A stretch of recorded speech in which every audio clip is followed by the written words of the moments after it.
Marami tayong pag-uusapan dito. At bilang isang videographer or photographer, I know gusto mo ring magawa yung mga shots na nakikita nyo ngayon. Shots pa lang, mapapahanap ka talaga ng deep connection and love, di ba? If naaalala nyo, meron tayong content dati na how to shoot power intro. At lahat ng mga shots doon is just ambient light. Meaning, kung ano yung liwanag na nasa paligid, yun na yun. Hindi mo na pwedeng baguhin.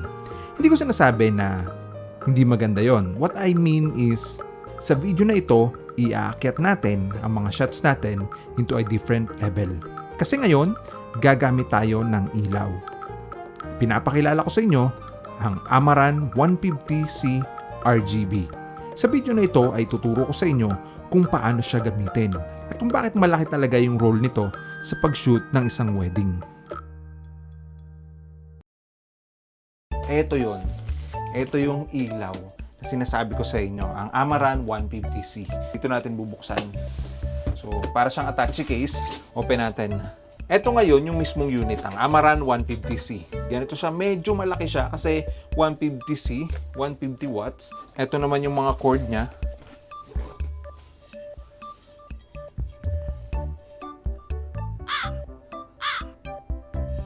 Wait lang check ko kung ano to.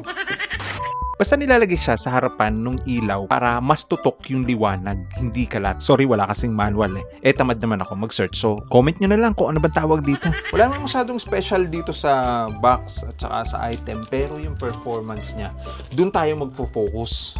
Ngayon ay pag-uusapan naman natin kung paano siya gamitin at kung ano-ano yung mga specific shots na magagawa natin gamit ito.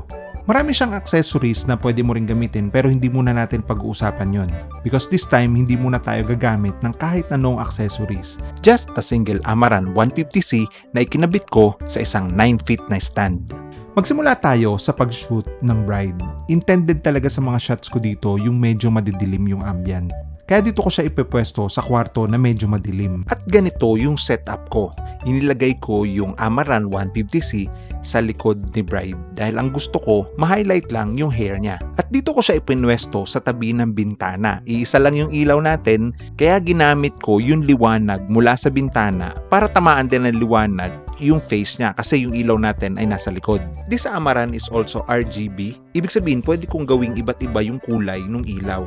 This time, sa kwarto na to, ginawa kong orange yung ilaw kasi yun yung paborito kong kulay kapag itatama ko yung ilaw sa buhok ni bride.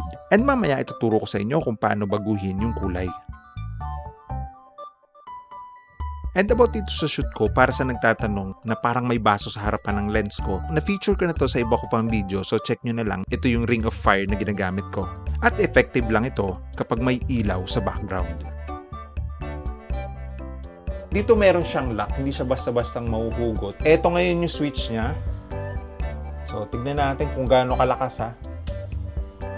Okay, mahina lang to kasi sinet ko siya 8% lang yan. So, laksan natin up to 10, 20%, 30%, 50%, and up to 100%. Ganito siya kalinaw, ganito siya kalakas.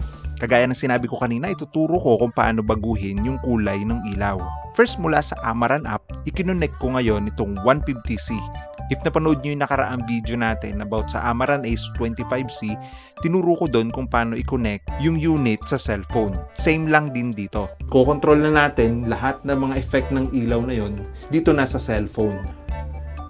So, purple, may blue, may red, may green, may white, at eto yung yellow. At yung paborito ko, etong orange. Yan talaga ang paborito kong kulay.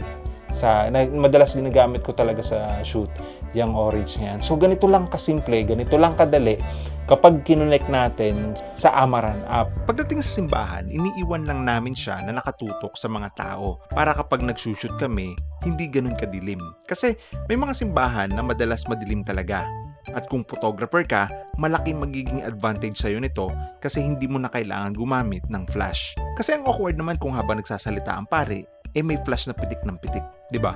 And also, sobrang laking tulong nito sa pag-shoot ng mga group shots sa simbahan. Alam kong problemado talaga yung mga photographers sa pag-i-edit ng mga group shots kasi madalas madilim talaga sa simbahan. Malaking bagay na meron ka kahit isa lang nito. Lakas mo nga pambudol no? At ramdam ko kayo, lalo na pagdating sa reception, may mga operator ng lights and sounds na tuwang-tuwang gawing iba't ibang kulay yung ilaw sa paligid. Kaya minsan, kamot ulo na lang si photographers kasi kung hindi maging avatar yung kulay ng balat ng subject nila, magiging Incredible Hulk naman kasi kulay green. Kaya malaking bagay ulit kung meron ka talaga nito. Bibili na yan. Bibili na yan. After makakuha ng ilang mga group shots dito sa simbahan, it's my turn naman para makakuha ng ilan pang mga shots na pwedeng idagdag sa power intro. Yun kasi yung peg namin ngayon. Siya nga pala, if gagamit kayo nito, syempre dapat may assistant kayo na siyang magpe-prepare ng ilaw para sa inyo. Kasi kung mag-isa ka lang, for sure ako taranta ang bait mo dito. Shoutout nga pala sa mga dakilang assistant na nanonood ngayon. Meron ba? Comment naman dyan. Someday magiging shooter ka rin.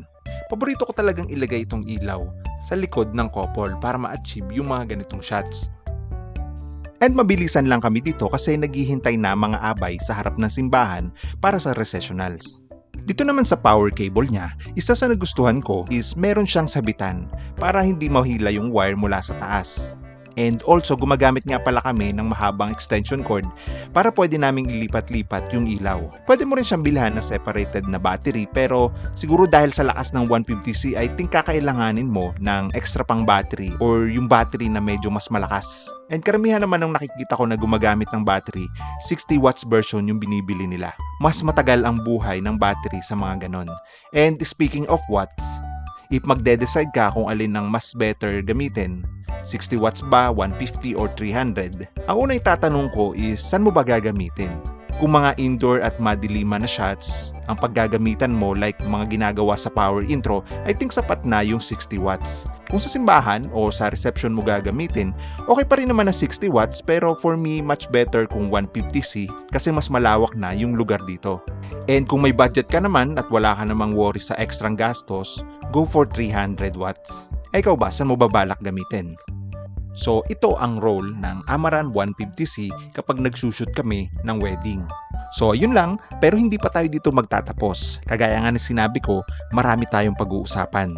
And let's just say this is just a part 1. Kasi mas marami pa akong gustong ipakita sa inyo. Kagaya na lang nito, kaya rin nating gawing iba't ibang shape yung ilaw na pinoproject niya. And sure ako, hindi talaga malilimitahan yung creativity mo dito. So kung ito ang Amaran 150C, let's combine it with the Amaran Spotlight SE.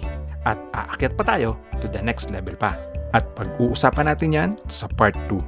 So if nakarating ka sa part na to at hindi ka pa nakasubscribe, please like and share the video, subscribe at pakihit na rin yung notification bell para updated ka kapag in-upload ko na yung video kung paano gamitin ang Amaran Spotlight SE.